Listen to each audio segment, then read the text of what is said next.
শীতকালে যেমন আমরা খেজুরের রস, খেজুরের গুড় এবং পিঠাপুলি খেয়ে থাকি, তার ভিতরে অন্যতম একটি ফল এই কমলা আমাদেরকে শীতের উষ্ণতা ছড়াচ্ছে এবং আমাদের মনকেও প্রফুল্ল করতেছে।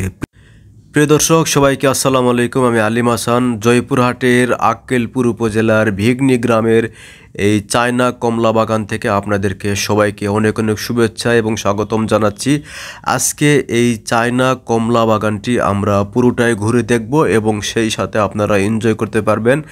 আপনারা না খাইতে পারলেও দেখে একটা অন্যরকম তৃপ্তি পাবেন, যেটা আপনারা দেখতেছেন। দেখেন, মনে হচ্ছে যে পাতার চেয়ে এই কমলার পরিমাণটা অনেকটা বেশি।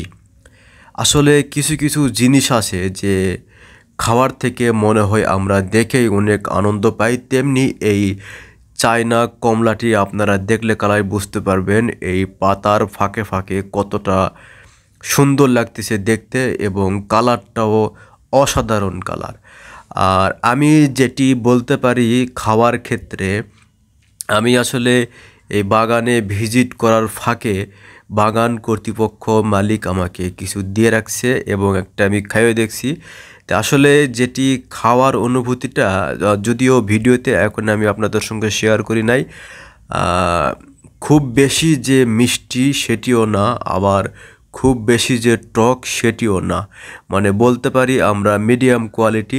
কিন্তু এই বাগানের মালিক আমাকে বলল যে ভাই, এই এই কমলাগুলো আমরা 2-3 দিন গাছ থেকে পেড়ে রাখলে আমরা সেই স্বাদটা অনুভব করতে পারবো, যেটি আমরা বাজারে কিনতে পাই বা চায়না থেকে যেটি আমদানি হয়ে আসে। তো যাই হোক, সেটি আমরা আর পরীক্ষা করতে পারি নাই সময় স্বল্পতার কারণে। কিন্তু যেহেতু গাছ থেকে পেরে খাইছি, খুব বেশি খারাপ না, আমাদের কাছে মোটামুটি একটি কোয়ালিটি ফুল মনে হয়েছে। এই চায়না কমলাগুলো বর্তমানে বাংলাদেশের বিভিন্ন জায়গায় হচ্ছে, যেটি আমরা ফেসবুক, ইউটিউবে দেখতে পাচ্ছি। যদিও আমরা জানতাম আগে যে বাংলাদেশে বাড়ি ওয়ান নামক একটি মালটা হইতো। সেই মালটার যদিও ফুলফিল এরকম কালার ধারণ করে না, কিন্তু কাঁচা আমরা বাজারে পেয়ে থাকলেও তার স্বাদগুলো মোটামুটি ভালো ছিল। এবং বাংলাদেশের এটি চুয়াডাঙ্গা জেলায় জীবননগর নামক স্থানে আগে আমরা দেখতে পাইছি। কিন্তু বর্তমানে এই চায়না কমলাগুলো এখন আমাদের জয়পুরহাট এবং পঞ্চগড় জেলা এবং চুয়াডাঙ্গা সহ গাজীপুরে এবং আমাদের দেখা মতে বাংলাদেশের সব জায়গায় এখন ছিটিয়ে ছুটে যাচ্ছে। দেখুন না কতটা সুন্দর লাগতেছে, আসলে অসাধারণ অসাধারণ। তো এগুলো আর কিছুদিন পর পারা হবে, কারণ কমলার যে রসটা, এই রসটা পরিপক্ক হতে আরও কিছুদিন সময় লাগবে, যেগুলো আমাদেরকে কর্তৃপক্ষ আমাদেরকে জানিয়ে দিলেন যে ভাই, এগুলা পুরোপুরি মিষ্টি হতে এবং পুরোপুরি হারভেস্ট করতে আর কিছুদিন সময় লাগবে। তবে হ্যাঁ, এখান থেকে যারা গাছের পাকা কমলাগুলো কিনতেছে, তারা বাগানে ভিজিট করে সরাসরি কিনতে পারতেছে। দেখুন না কতটা সুন্দর, আহা।